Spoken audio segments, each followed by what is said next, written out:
Digital sports, strategies for fan engagement. Hi, good morning, everyone. Good morning. So, following on from the previous panel, we're going to go into fan engagement. So, the Web3 space has really kind of allowed us now to create new fan engagement models, and we have two kind of industry heavyweights here, from traditional to now going into Web3. We have Toli Makris. He's the co-founder and owner of EX Sports. And we have Greene, who runs the Sports Playmaker. And both based here in the UAE. I'm Andreas Tsindos, I run MWAN. And we are a technology company, so we've been doing sports tech enablement. So if you'd like to introduce yourselves, guys.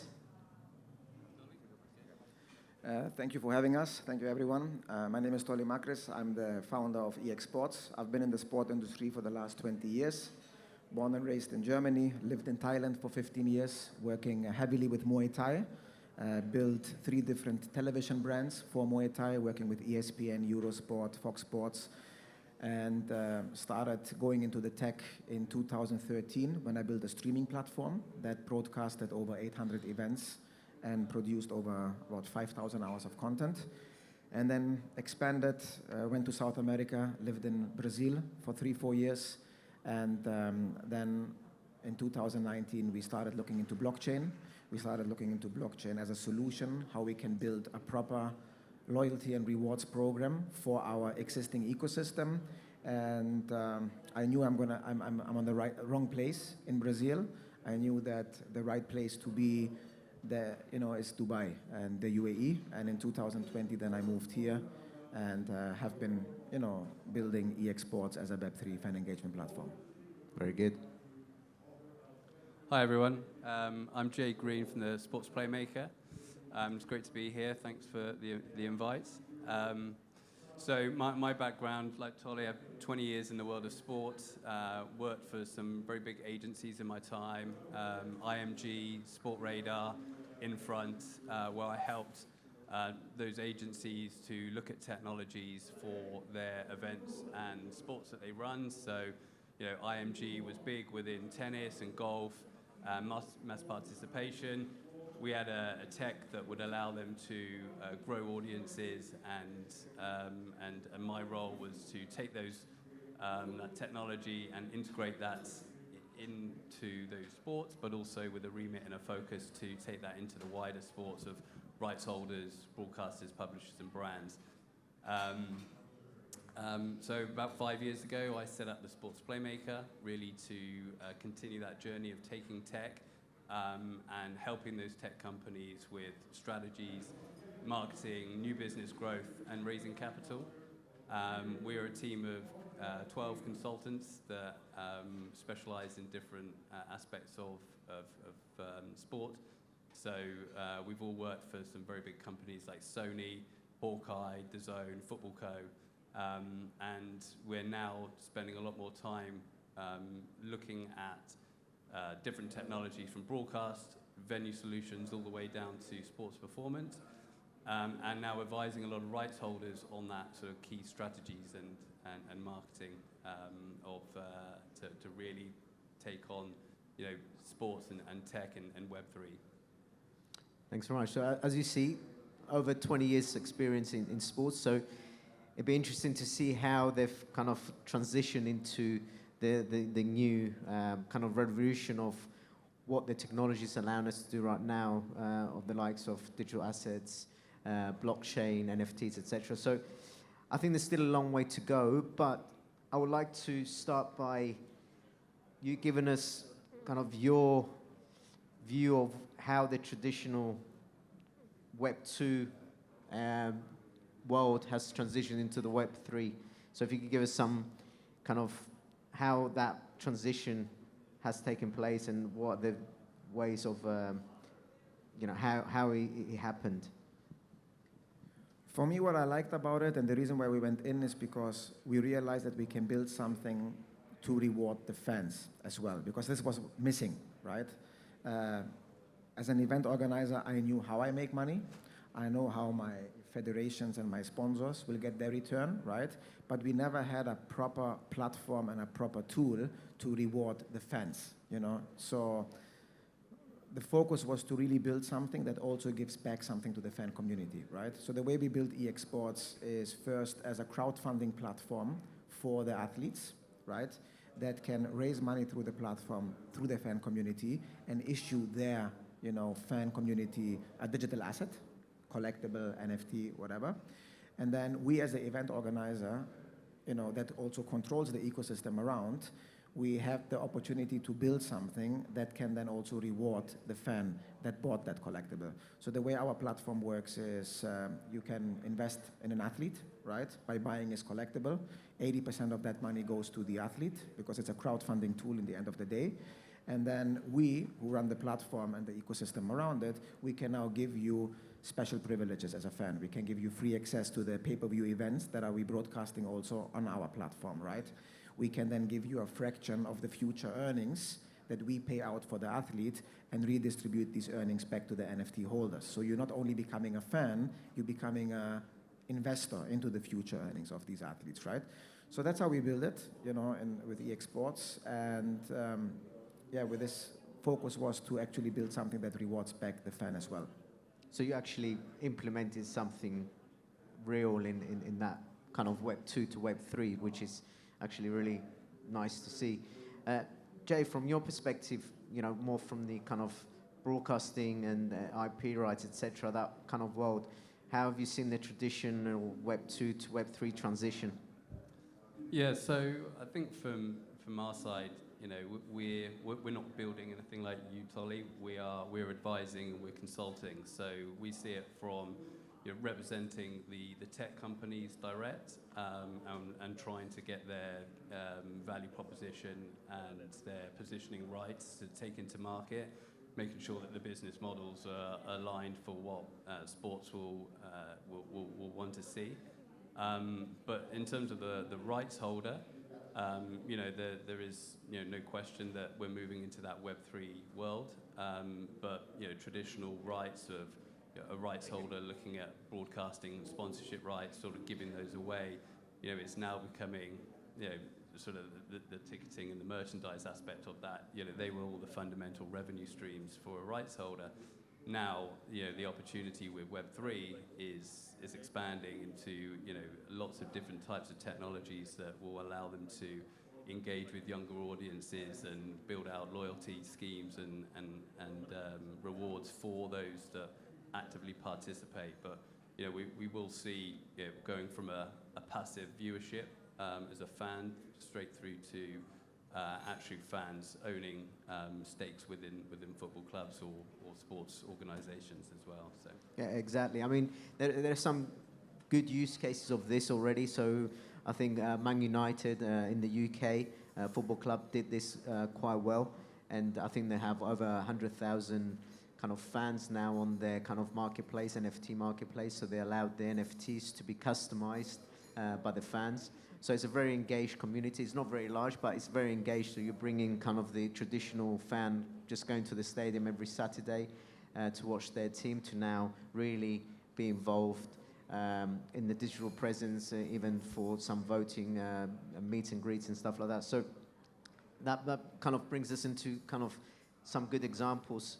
Other good examples that you've seen that can transitioned into this Web3 space nicely. Obviously, we have, you know, loyalty rewards, fan tokens, digital assets, contests, games, leaderboards, etc. So if you can give us some good examples that you've seen, and also some bad examples. A very good example that I've seen is by Socios, Chiles, that did the fan tokens. You know, it was very easy, very straight, very simple, right? They allowed football clubs to issue their own fan tokens for a starting price of, what was it, €2, €3, right? And these fans then, you know, had also voting rights in some, you know, smaller decisions. Was very successful, very, very successful. That was one of the good use cases that really also helped, you know, to promote Web3 to a bigger audience. Another use case that was very successful, but it's not sustainable right now and kind of died out, was by Dapper Labs. They did the NBA Top Shots, where they sold moments. They did more than $1 billion in revenues selling, collectible moments, 5-second clips of some, NBA moments. Made a lot of money in the last crypto bull market because everything was making money at that time. But, they kind of died out right now. It's not working. It's not sustainable, which is a problem, right? So there were some good use cases, and there was some, use cases that will just die out, and they're not sustainable because it makes no sense for the end user. Jay, any thoughts from you?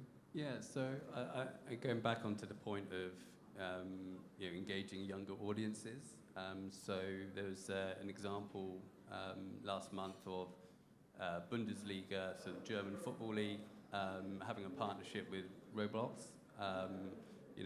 Entering into the metaverse, getting younger fans to engage with players and teams, and I think that's a really good example of engaging with those Gen Z alphas, rather than the sort of traditional, fans of going to, buy a ticket, going to the stadium, or watching it on the broadcast. So, we're seeing a lot more of that, where those younger audiences can tap into the metaverse and actually, do a lot more. And it's also favourable, I think, for the rights holders, someone like Bundesliga, where they can share also their partners and suppliers and sponsors with digital activations as well. So, some really good stuff coming out from leagues in Europe too. Nice. So I think there's also, some bad examples as well. User experience, I think, is key in the whole journey.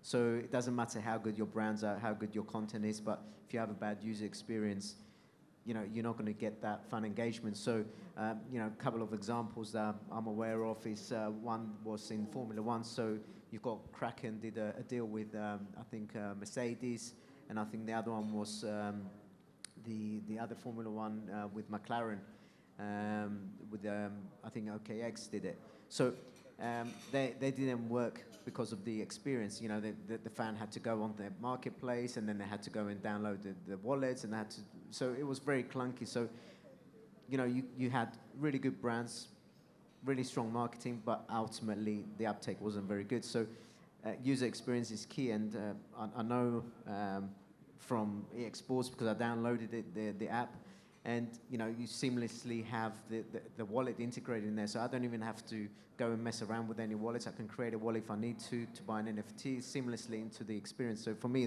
that's a great use case. I don't even need to be in crypto in any way. I've got the wallet there already in the app. So from a user experience, I mean, what are the elements you see that will really drive the impact for the fan engagement? So for us, the main goal was to build the app in a way where people don't even understand that it's built on blockchain, because it doesn't matter, You use the internet every day. You don't have to understand how it works, right? And we know our audience. We have access to more than 100 million athletes through our, IP deals with the federations. We can't teach them how blockchain will work and stuff like this. So the instruction was very simple, Like you said, when you download, right, you create your account and a wallet within 1.5 minutes. You don't have to go to any exchange, create a crypto wallet, and do all of that, right? It's very easy. It's very easy for you to buy the tokens directly, either through credit card or through Apple Pay and Google Pay. We have that solution.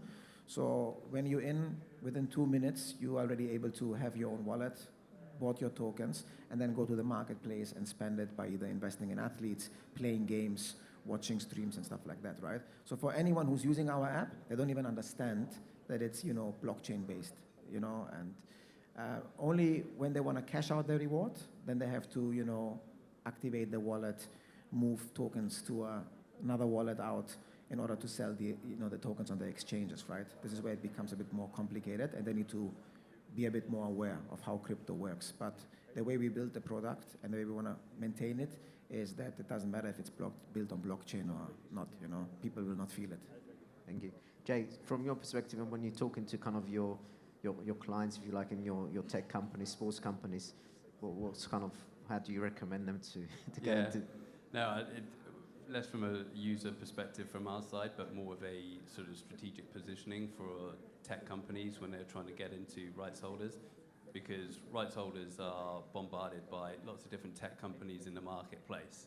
They're all saying that they have got the best technology and the best commercial models, but actually, we know that a lot of the tech companies are just focused on building out the technology, and actually, they don't actually take in the need of the rights holder or that particular sport. So actually looking at the commercial model, looking at why they're better, why they're different from their competitors, and getting that edge at an earlier stage is key.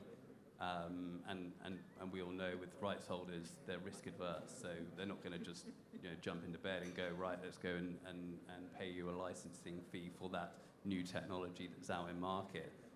They're not going to take that risk. So you've got to try and figure out and work out what the value is and how to sort of sell it properly. Okay, very good. I've got my Web 1.0 technology here. So I think that brings us on nicely to the challenges. Obviously, there are challenges. So how are those challenges being addressed? How did you kind of address it? How are you recommending kind of for this to, what are the challenges and what are the main kind of ways to overcome those challenges right now?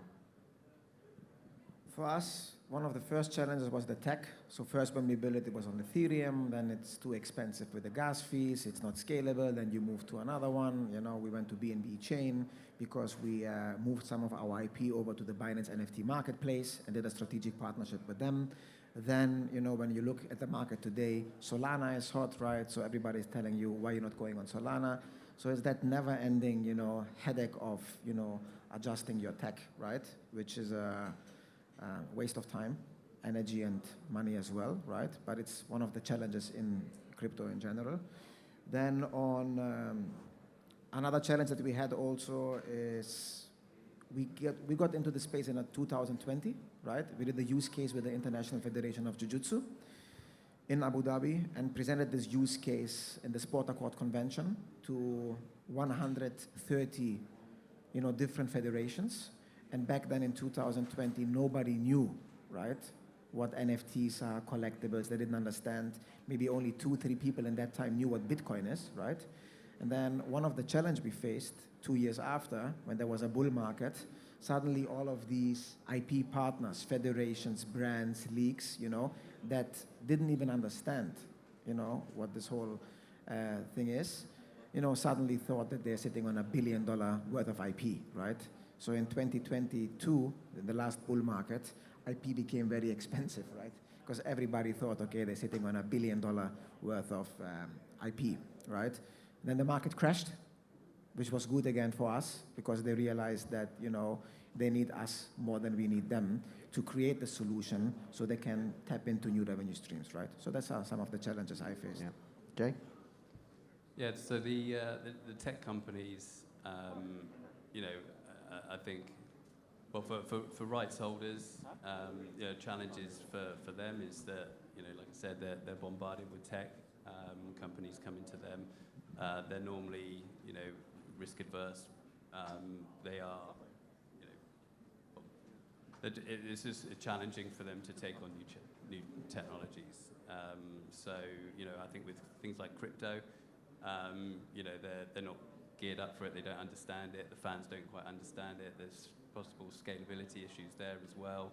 But yeah, I think in terms of Web3, trying to find the right technologies that align with some of their core principles within sport, have a better chance of doing very well than those which are sort of outside of the normal scope of work. Okay, and finally, what do you see the future in a few words? What's really kind of intriguing you, really looking forward to the fan engagement space in this Web3 world that we're getting into? For me, it's simple. The people who now build products that have real utility and bring real value, right, will survive and they will grow for sure. And the ones that had, no real utility behind it and didn't really give any value to the users, they will die out. Simple. True. And content is king anyway, always. Jay? Yeah, going from sort of passive viewership to sort of more active ownership for fans, yeah, will be the future for sure. So we have 30 seconds. Is there any questions from the floor? No? Samsung? Soup? So thanks very much to Toli and Jay. I think their experience is really crucial because they've come from that kind of traditional space. You know, Toli was a Muay Thai fighter for 14 years in Thailand, so he's come from that space. Jay's come from the traditional kind of broadcasting and big companies. So now, you know, they're both into and actually really into the Web3 fun engagement space. So thank you very much. Round of applause to them. Well done, well done.